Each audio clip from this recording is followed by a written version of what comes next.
الحمد لله رب العالمين، والصلاة والسلام على سيد المرسلين محمد بن عبد الله الأمين وعلى آله الطاهرين الطيبين وصحابته أجمعين ومن تبعهم بإحسان إلى يوم الدين. أما بعد، فقد قال الله تبارك وتعالى في كلامه المجيد والفرقان الحميد: فأعوذ بالله من الشيطان الرجيم، بسم الله الرحمن الرحيم. إنا أعطيناك الكوثر فصل لربك وانحر إن شانئك هو الأبتر. وقال تعالى في مقام آخر: لن ينال الله لحومها ولا دماؤها ولكن يناله التقوى منكم. وجاء في الحديث الشريف قال رسولنا صلى الله تعالى عليه وسلم: استطرحوا ضحاياكم فإنها على الصراط مطاياكم، أو كما قال صلى الله عليه وسلم. صدق الله العظيم وصدق رسوله النبي الأمي الكريم، ونحن على ذلك لمن الشاهدين والشاكرين، والحمد لله رب العالمين.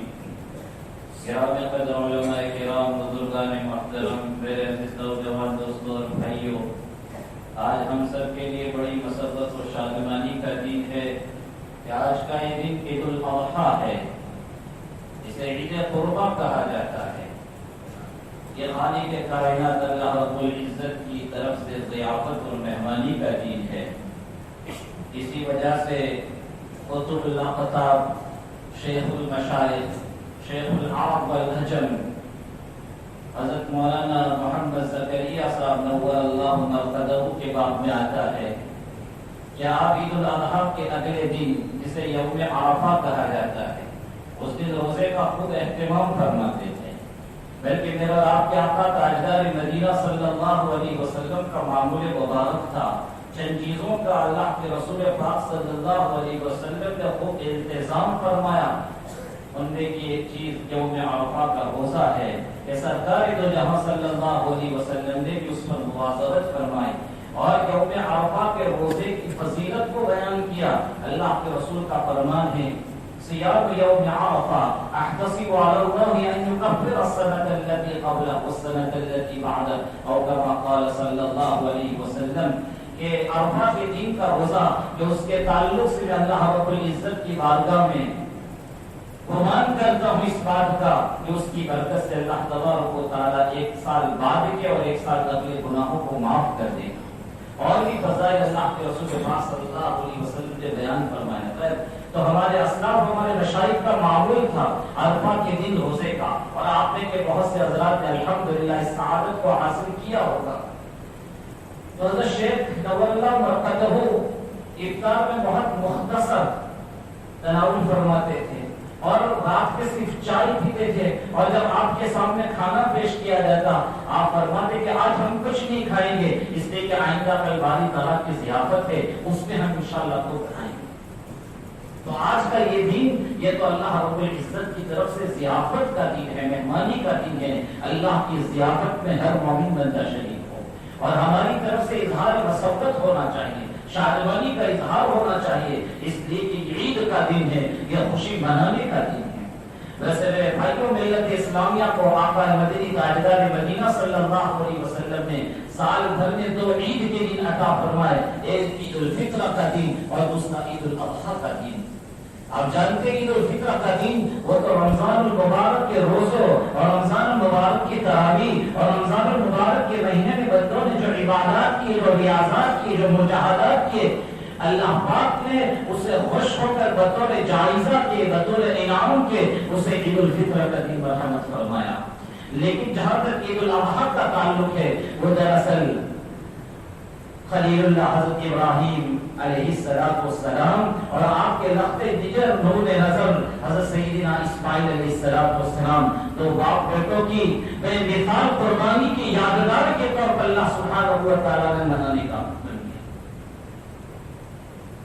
اس میں سیدنا حضرت ابراہیم خلیل اللہ علیہ السلام اور ان کے صاحبزاد حضرت اسماعیل علیہ السلام کی بے مثال، بے نمونہ قربانی تھی جو امت کے سامنے آپ نے رکھی، اور آقا مدنی حضرت محمد مصطفیٰ صلی اللہ علیہ وسلم نے اسی سنت خلیلی کو تازہ کرنے کا اپنے امت کو حکم دیا۔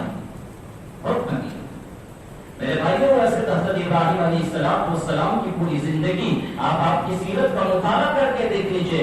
پوری زندگی اور زندگی کے مختلف مراحل امتحانات اور آزمائش میں گزرے. اللہ پاک کے اپنے خلیل کو جو مقام خلت پر پہنچایا اس سے پہلے بڑے کٹھن مراحل سے سیدنا ابراہیم علیہ السلام کو گزارا گیا.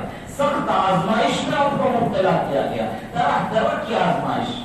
زندگی کا ہر دور ہر مرحلہ آپ کا آزمائش میں گزرتا ہے. اس تیزی اور تفصیل میں نہیں جاتا میرے بھائیوں. آخری جو مرحلہ تھا اور وہ ایسی خطرناک آزمائش تھی, ایسی ابتلا تھی کہ بڑے بڑے انسان کے پاؤں ڈگمگا جاتے, لیکن یہ اللہ کی توفیق تھی, اللہ کا فضل تھا کہ حضرت ابراہیم علیہ السلام نے اس امتحان میں بھی 100 نمبر سے کامیابی حاصل فرمائی. وہ کیا ہے میرے بھائیوں؟ بڑی امیدوں کے بعد, بڑی آرزوں اور تمناؤں کے بعد ایک لخت جگر نور نظر اسماعیل کی صورت میں نصیب ہوتا ہے. بڑی آوازانی اور دعاؤں کے بعد اللہ کی طرف سے اسماعیل کی صورت میں بشارت آتی ہے. ابھی یہ بچہ لڑکھڑاہٹ کے قدموں کے ساتھ چلنے پر قادر نہیں ہوا تھا. باپ کو اس کے ساتھ امیدیں بننے لگتی ہے. یہ بڑھاپے کا سہارا بننے والا تھا. یہ امیدوں اور آرزوں اور تمناؤں کا یہ خواب تھا. لیکن اللہ کی طرف سے خلیل اللہ علیہ السلام کو خواب میں بار بار یہ دکھایا جا رہا ہے کہ حضرت ابراہیم علیہ السلام خود اپنے ہاتھوں سے اپنے بیٹے کے حلقوم پر چھری چلا رہے ہیں, آپ کو ذبح کر رہے ہیں. ابراہیم علیہ السلام نے ایک مرتبہ خواب دیکھا تو اس کو خواب سمجھ کر ٹال دیا. پھر دوسری مرتبہ خواب دیکھا. حضرت ابراہیم علیہ السلام کو تنبؤ ہوا کہ میں پیغمبر وقت ہوں, میں اللہ کا مقرب بندہ ہوں, اور نبی اور پیغمبر کا خواب بمنزل وحی کے ہوا کرتا ہے. پھر تیسری مرتبہ بھی حضرت ابراہیم علیہ السلام یہ خواب دیتے ہیں. آپ کو یہ گمان یقین میں بدل جاتا ہے کہ یقیناً میرا مولا مجھ سے یہی چاہتا ہے کہ میں اپنے مولا کی رضا کے خاطر اپنی چہیتی چیز, انتہائی پیاری چیز, اپنا بیٹا اسے اپنے ہاتھوں سے ذبح کروں. میرے بھائیو, حضرت ابراہیم خلیل اللہ علیہ السلام جس کو وحی کا درجہ دے کر اپنے لخت جگر جن سے حضرت ابراہیم علیہ السلام کو بے پناہ لگاؤ, بے پناہ پیار, بے پناہ انس تھا, لیکن اللہ تبارک و تعالیٰ کی محبت اس پر غالب تھی. اور خلیل اللہ نے دنیا انسانیت کے سامنے وہ نمونہ پیش کر کے دکھایا کہ ایسے 100 جانے اور 100 بیٹوں کو قربان کرنے کے لیے اللہ کی رضا کے خاطر ہو گئی. چنانچہ حضرت ابراہیم علیہ السلام نے اپنے اسحاق کو اپنے بیٹے کے سامنے, جو معصوم بچے تھے, ابھی شعور کی وہ پختہ عمر کو نہیں پہنچے تھے, لیکن اپنا وہ خواب اپنے بیٹے کے سامنے بیان فرماتے. انی ارا فی المنام انی اذبحک فانظر ماذا ترى. حضرت ابراہیم علیہ السلام اپنے بیٹے کو لے جاتے ہیں صحرا کی طرف, وادی کی طرف, نقودک صحرا کی طرف جہاں کوئی انسان نہیں. حضرت ابراہیم علیہ السلام اپنے بیٹے کے سامنے اپنا یہ خواب بیان کرتے ہیں کہ میں خواب میں دیکھ رہا ہوں کہ اپنے ہاتھوں سے تمہیں ذبح کرتا ہوں. ادھر بولا کہ بیٹا میں نے خواب دیکھا ہے, ادھر بولا کہ بیٹا میں نے خواب دیکھا ہے, کتاب زندگی کا ایک نرالا باغ دیکھا ہے. یہ دیکھا ہے کہ میں خود اپنے ہاتھوں تمہیں ذبح کرتا ہوں, خدا کے نام پر تمہارے لہو سے ہاتھ بھرتا ہوں. بیٹا بھی تو حضرت ابراہیم علیہ السلام کی تربیت سے پرورش پانے والا بیٹا تھا, خلیل اللہ کا بیٹا تھا, موحد اعظم کا بیٹا تھا, اللہ کے پیارے نبی کا بیٹا تھا, اور نبی کے جلوہ میں اور نبی کی نگاہوں کے سامنے آپ کی نشو و نما ہو رہی تھی. اسی خانوادے کے ایک فرزند تھے اسماعیل علیہ السلام. میرا تعامل عرض کرتے, کیا عرض کرتے ہیں کہ آپ کو جان آپ کر گزر اس کام کو جس کو اللہ کی طرف سے آپ کو حکم دیا ہے.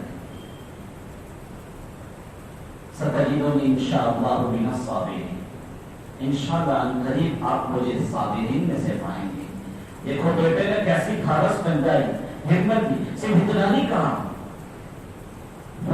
قال یا ابت افعل ما تؤمر, کہ ابو آپ کر گزر اس کام کو جس کا آپ کو حکم دیا گیا.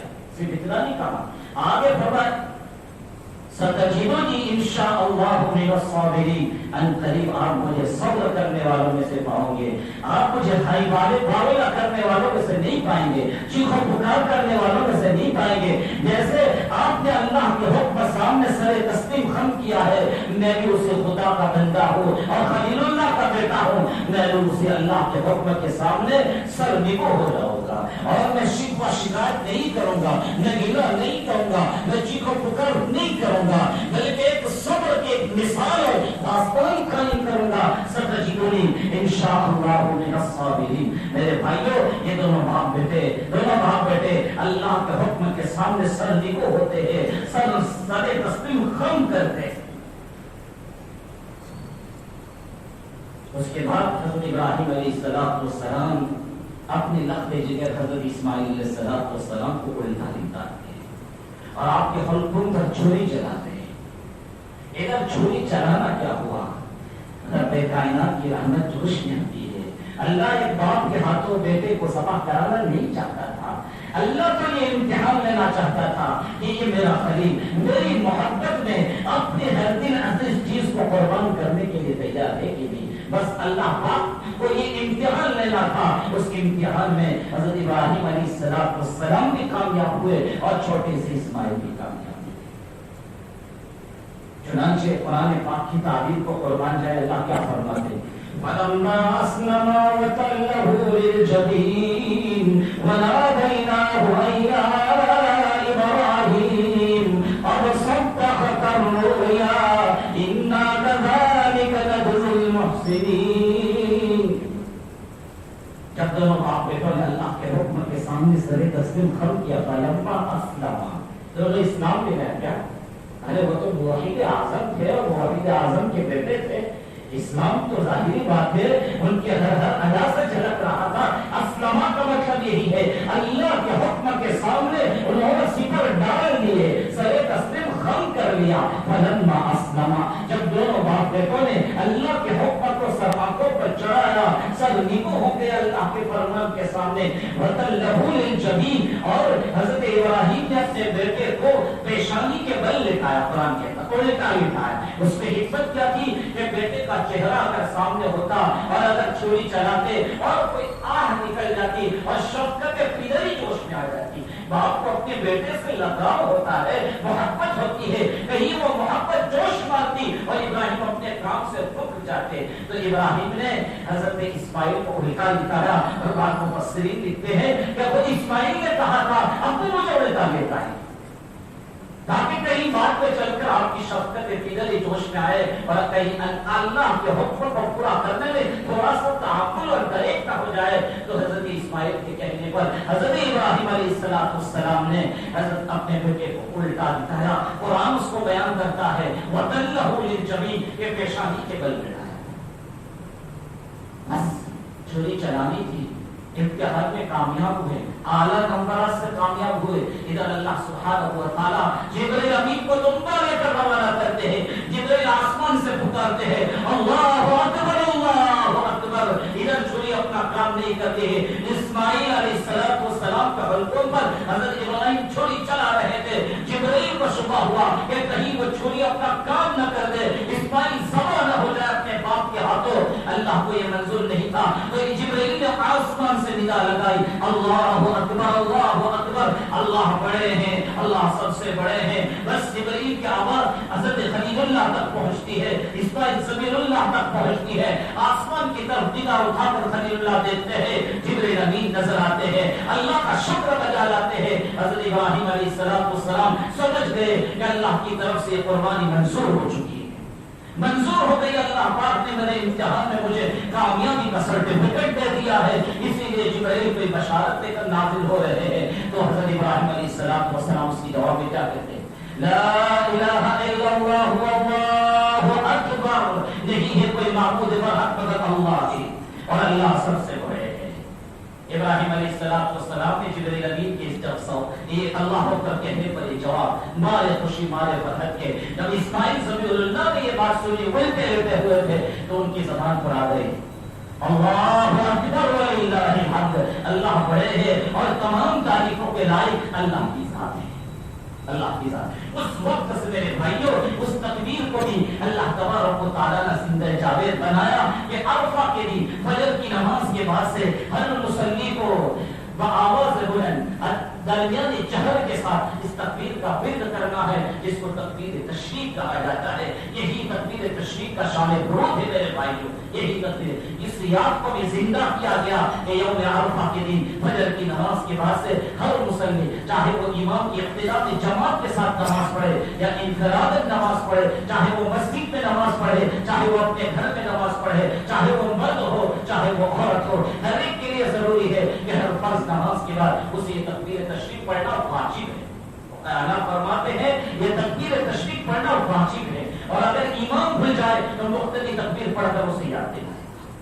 اور گھر کی خواتین کو بھی اس کا حکم دیا جائے کہ ہر فرض نماز کے بعد, لیکن عورتوں کی آواز بلند نہیں ہونی چاہیے, اس لیے کہ عورت کی آواز کی سطح اور پردہ ہے وہ بالکل ادنا سے خفیف الجہر کے ساتھ وہ پڑھے گی, لیکن ان کو بھی پڑھنا ہے. اور کب تک پڑھنا ہے؟ 13 ذی الحجہ کی عصر کی نماز تک, عصر کی نماز تک پڑھنا ہے. تو یہ تکبیر تشریق کا شان ورود ہے. تو میرے بھائیوں ان دونوں باپ بیٹوں نے اللہ کے حکم کے سامنے سر تسلیم خم کیا. حضرت ابراہیم علیہ السلام اپنے رخت جگر کو پیشانی کے بل بٹھاتے ہیں, چھری چڑھاتے ہیں, اور حضرت جبرائیل علیہ السلام اللہ کا میسج لے کر, اللہ کا پیغام لے کر اور دنبا لے کر حاضر ہوتے ہیں. اور کیا فرماتے ہیں؟ وَنَادَيْنَاهُ يَا إِبْرَاهِيمُ, ہم نے ابراہیم کو پکارا, قد صدقت الرؤيا, کہ آپ نے اپنا خواب سچ کر دیا. اِنَّا كَذَلِكَ نَجْزِي الْمُحْسِنِينَ, اور اعمال کو خوبی کے ساتھ انجام دینے والے کا ہم ایسا ہی بدلا دیتے ہیں, ایسا ہی بدلا دیتے ہیں. میرے بھائیو حکیم علوم حضرت مولانا اشرف علی تھانوی نور اللہ مرقدہ بڑی پتے کی بات فرماتے ہیں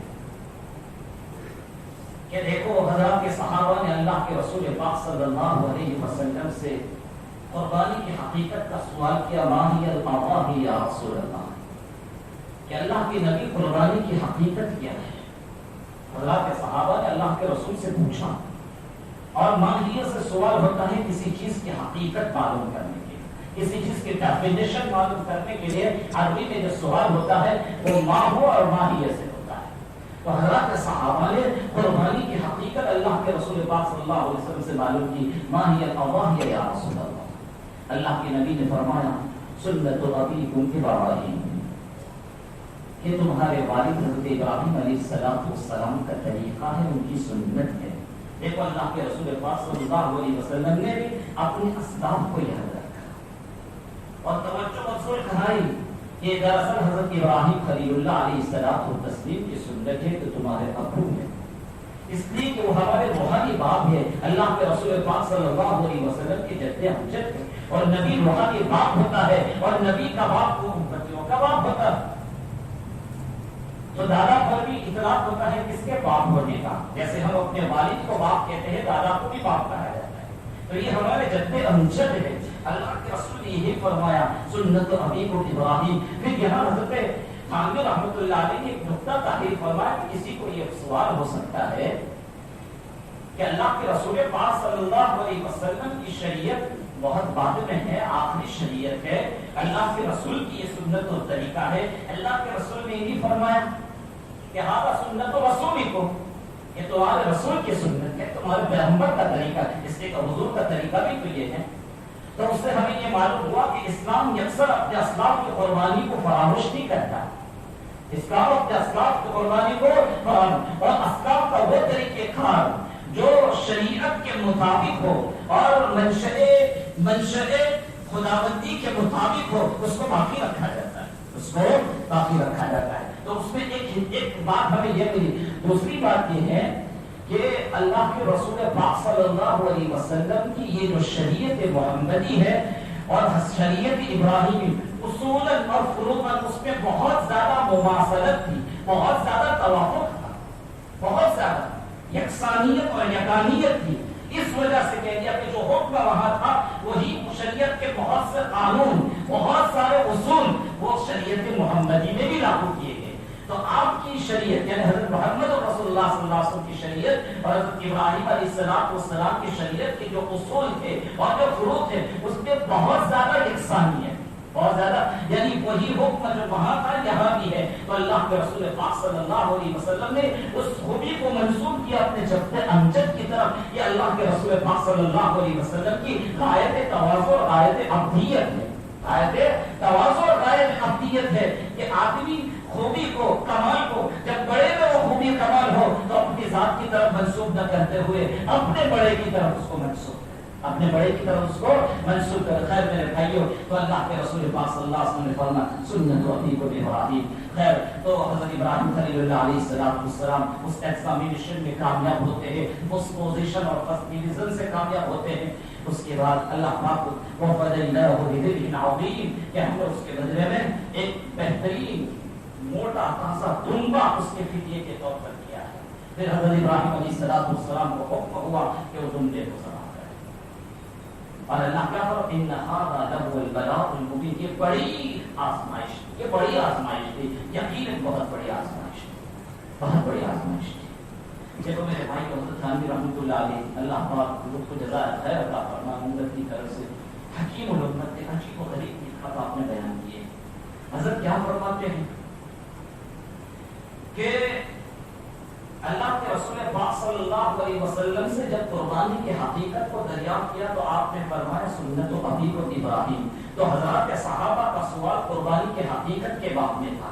تو حقیقت کیا تھی کہ حضرت ابراہیم علیہ السلام نے اپنے ہاتھوں سے اپنے بیٹے کو ذبح کیا.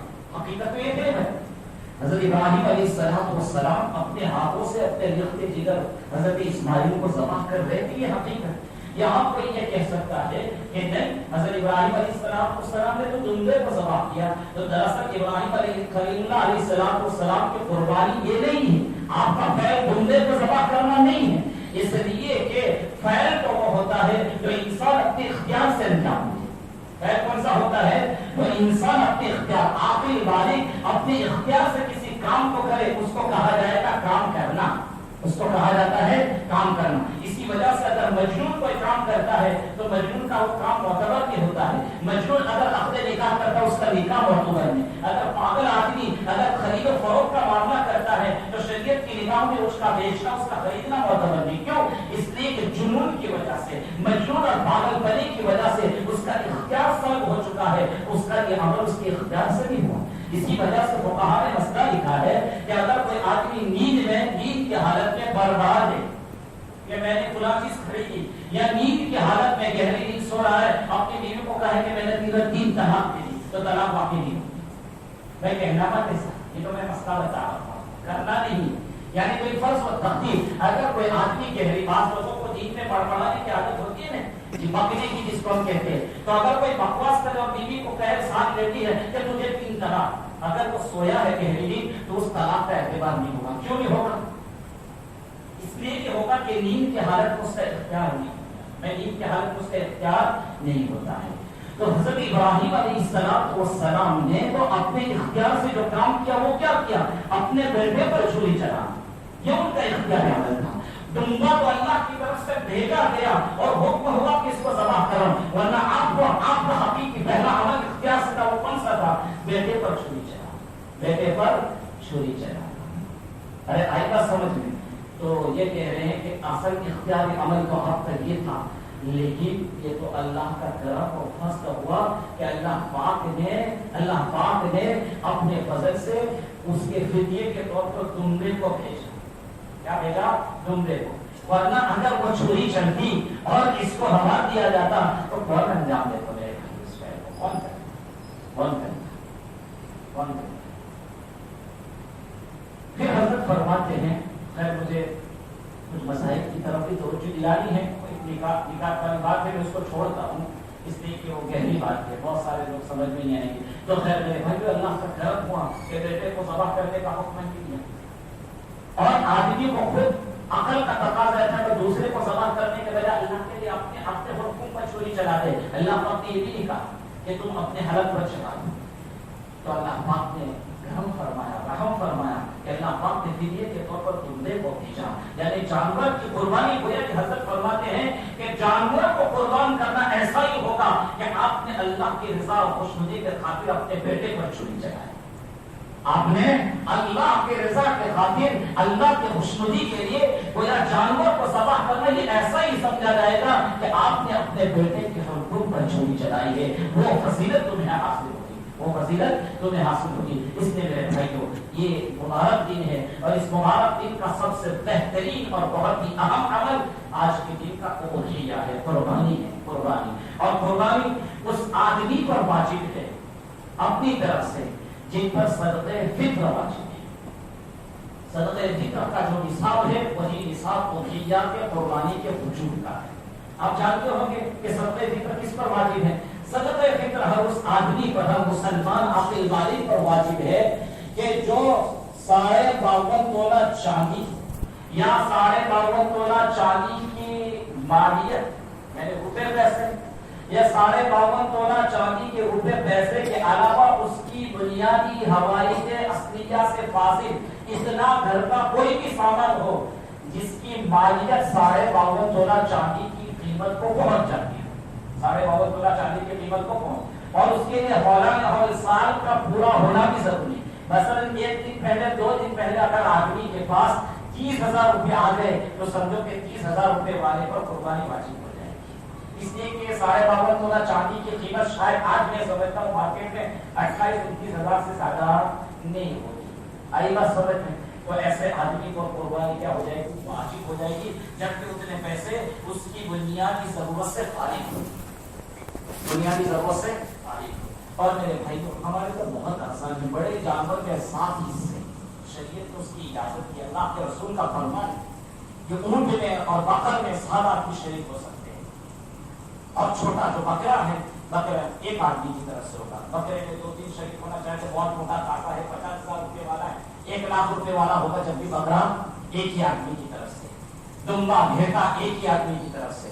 لیکن بڑا جو جانور ہے اونٹ ہے، اسی طرح گائے ہے، تو کتنے آدمیوں کی طرف سے؟ 7 آدمیوں کی طرف سے۔ اور میں سمجھتا ہوں کہ ایک حصہ اگر آپ بہترین جانور خریدے تو 1500 روپے میں بنتا ہے، بہت معقول ہے میرے بھائیوں، 1500 روپے کوئی حیثیت ہے؟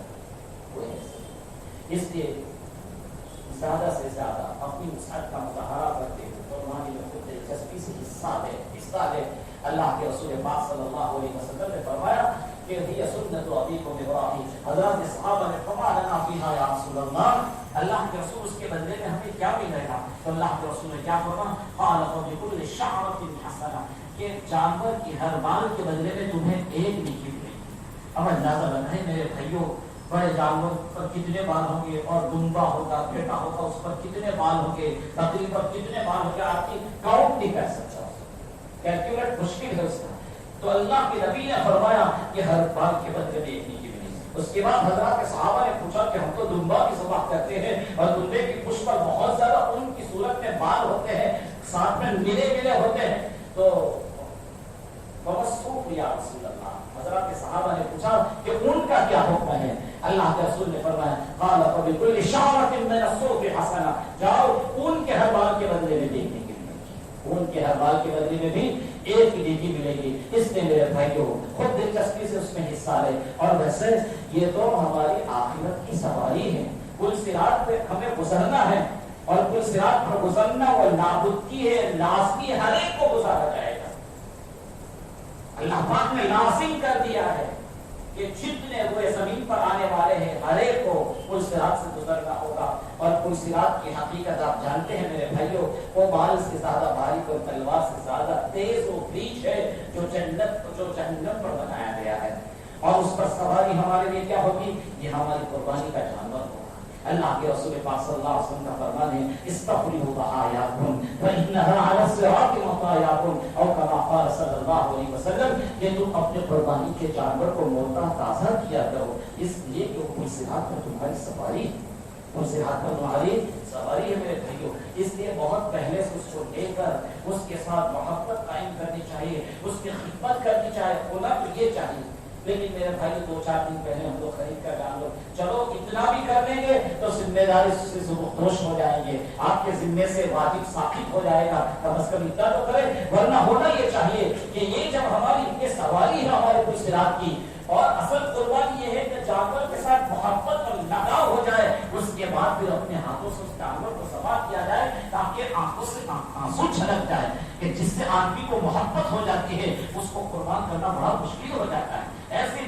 جانور سے پیدا کرنی چاہیے تو آپ بہت پہلے سے 1 مہینے 2 مہینے پہلے خریدیں گے، اس کو چارہ کھلائیں گے اور اس کی آپ معاوضت کریں گے، اس کی خدمت کریں گے، اس کے بعد اس کی محبت آپ کے دل میں جاگزی ہوتی ہے، اور پھر اللہ کے حکم کو پورا کرنے کے لیے اس محبوب چیز کو اللہ کی رضا کے خاطر قربان کرنا یہ اصل ہے۔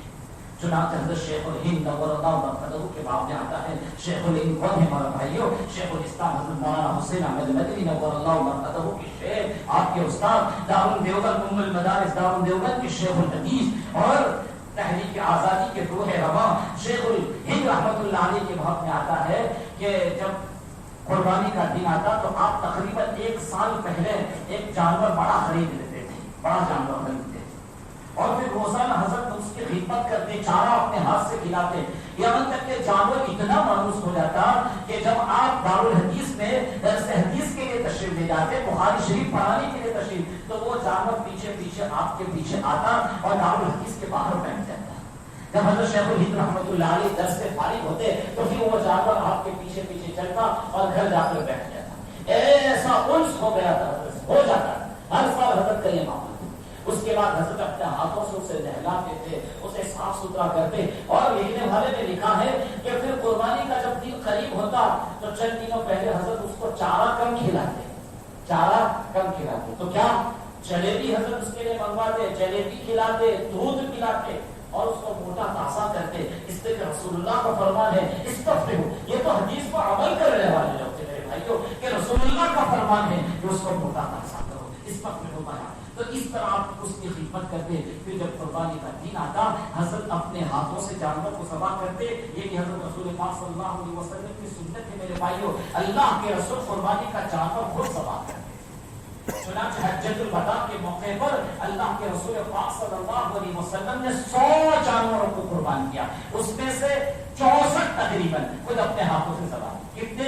64 وہ اللہ کے رسول نے اپنے ہاتھوں سے، پھر حضرت علی رضی اللہ تعالیٰ کو حکم دیا تو حضرت علی نے باقی کو ذبح کیا۔ اس سے معلوم ہوا کہ اللہ کے رسول کو قربانی کتنی محبوب کہ 100 جانور کو اللہ کے لیے قربان کیا ہے، اللہ کے لیے قربان کیا۔ تو حضرت شیخ الہند رحمۃ اللہ علیہ اسی سنت نبوی کو زندہ کرنے کے لیے اپنے ہاتھوں سے وہ اپنے مقام کو بھول جاتے تھے کہ میں شیخ الحدیث ہوں، شیخ الہند ہوں، بس رسول اللہ سے بڑھ کر تو کسی کا مقام نہیں، لیکن یاد رہے کہ جس کو ذبح کا سلیقہ ہو وہ ذبح کرے، ورنہ انگلیاں ہاتھ میں آ جائے۔ جس کو اگر ذبح کا طریقہ معلوم نہ ہو تو جانور کو بھی اذیت زیادہ ہوگی اور خود اس کے لیے بھی وہ ضرر پسا ہوگا۔ اس سے پہلے اس کا طریقہ معلوم کیا جائے، اگر پریکٹس ہو جائے تو اس کے بعد سنت یہ ہے کہ آدمی اپنے ہاتھوں سے اپنے جانور کو ذبح کرے۔ اس لیے کہ اللہ کے رسول نے اللہ کہ جب تم جانور کو ذبح کرو تو اچھی طریقے سے ذبح کرو، یعنی ایسا طریقہ اپناؤ کہ جانور کو زیادہ اذیت اور تکلیف نہ پہنچے۔ تو حضرت شیخ الہند رحمۃ اللہ علیہ اپنے ہاتھوں سے اس کو ذبح کرتے تھے، اور جب ذبح کرتے تھے آپ کی آنکھوں سے بے ساختہ آنسو چھلکتے، ایسی محبت۔ وقت کافی ہو چکا، اللہ سبحانہ و تعالی ہمیں اس سنت خلیلی کو اور سنت محمدی کو زندہ کرنے کی توفیق عطا فرمائیں۔ اہم ہدایت میرے بھائیوں، ہم اپنے محلے میں اگر جانور کو ذبح کریں اللہ کے واسطے صفائی کا خیال رکھیں، اور دوسری بات کہ جانور کو ذبح کرنے کے بعد اسے راستے پر نہ چھوڑے، اس کی اوج کو راستے پر نہ چھوڑے، اس کے چمڑے کو راستے پر نہ چھوڑے کہ فضا میں تعفن پیدا ہو، بدبو پیدا ہو، گزرنے والے کو تکلیف ہو۔ ہماری اسلامی تعلیمات ہمیں اس کی اجازت نہیں دیتی میرے بھائیوں۔ ہمیں ایک اچھا نمونہ قائم کرنا ہے، ہمارے کسی عمل سے، ہمارے کسی قول سے، ہمارے کسی فعل سے ہمارے برادران وطن کو بھی تکلیف نہیں ہونی چاہیے اور ہمارے اپنے بھائیوں کو بھی تکلیف نہیں ہونی چاہیے۔ میں دعا کرتا ہوں اللہ سبحانہ و تعالیٰ اس ملک میں بھی امن و شانتی کی فضا قائم فرمائے، ہمارے قلوب میں باہم اتحاد اور جوڑ پیدا فرمائے۔ وما توفیق الا باللہ، وآخر دعوانا الحمد للہ۔